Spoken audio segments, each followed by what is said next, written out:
Здравейте! Днес ще направя един морски маникюр. Предварително съм сложила бял гел лак, след което запечатах за 60 секунди, а сега сложих матовия топ лак и отново запечатах за 60 секунди. Взимам малко от синьото, след това от бялото и започвам да си правя морето, всъщност границите на морето, докъдето ще стига.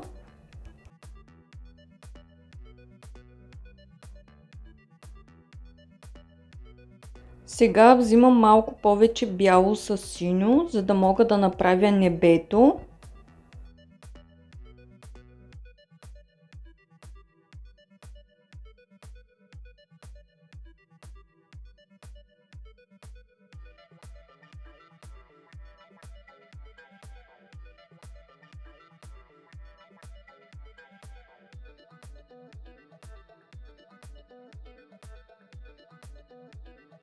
След като вече съм готова с небето и с морето, сега взимам малко синьо-зелен цвят и започвам да си правя границите, където всъщност ще има палмичка.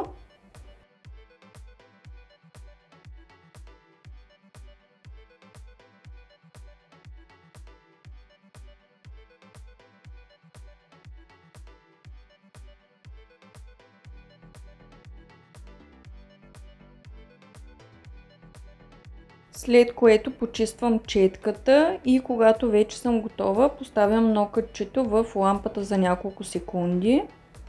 Сега взимам от зеления цвят и започвам да си правя тревичките. Де факто самата граница, която е с сушата. Почиствам си четката, след което издърпвам тревичките малко по-нагоре към небето. След това отново почиствам четката и поставям нокътя в лампата за няколко секунди. Взимам си от тъмно синия цвят и си правя най-далечната точка на морето.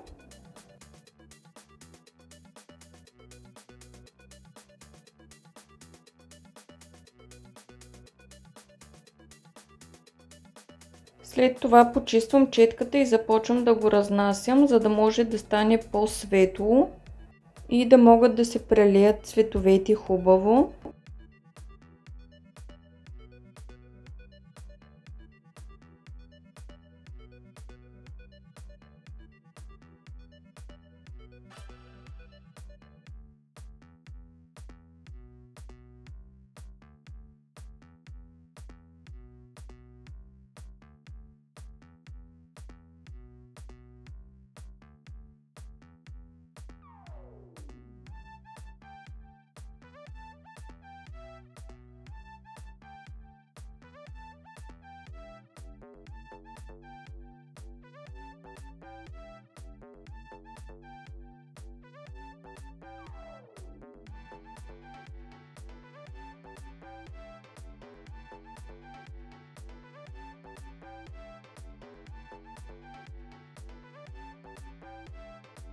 След това си правя вълнички.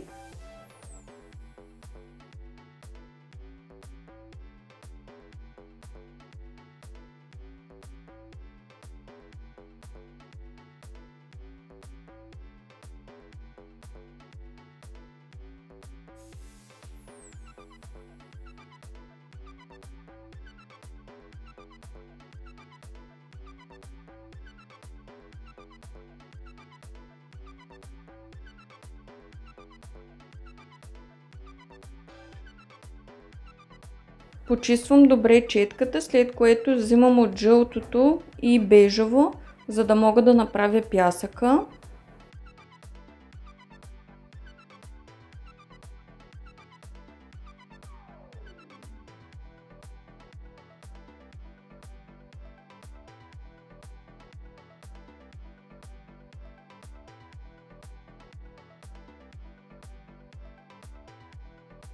Отново почиствам четката, взимам от жълтото и си правя слънце.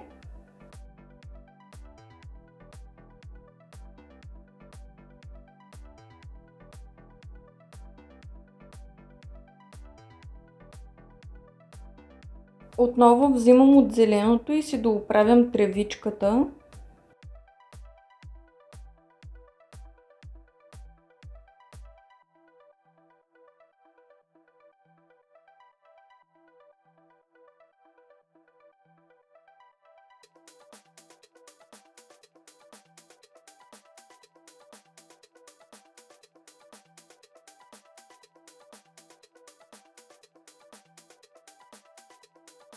Поставям в лампата за няколко секунди. Взимам от черния цвят и започвам да си правя палмички. Първо издърпвам една линия от сушата посока небето, за да мога да направя стеблото на палмата.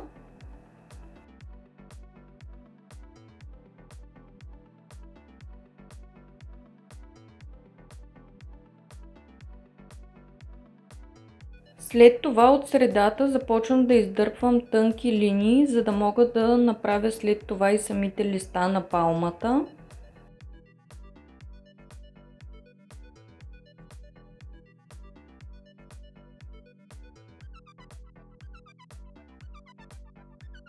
Поставям в лампата за няколко секунди.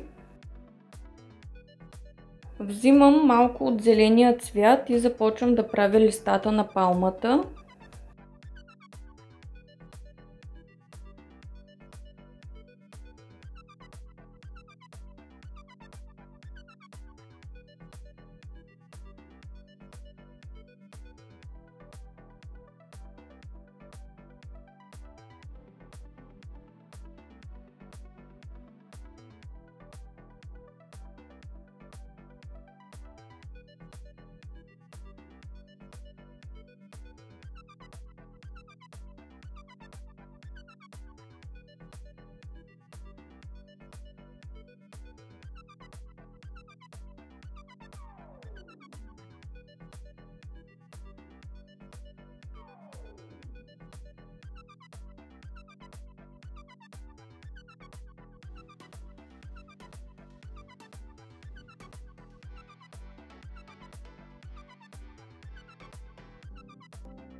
След това поставям в лампата за няколко секунди, за да се запечатат.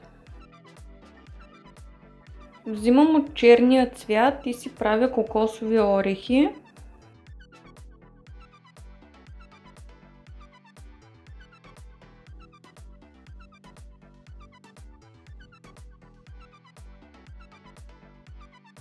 След това и няколко паднали по земята кокосови ореха.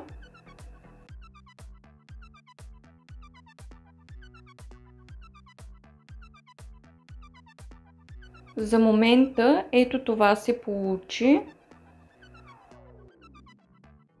Съвсем малко взимам от черния цвят и си правя клоните на палмата.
След това поставям за 60 секунди в лампата. Ето това се получи.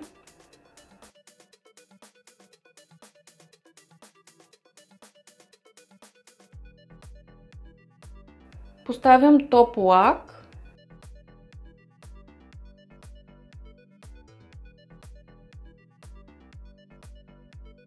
След което отново за 60 секунди в лампата и сме готови.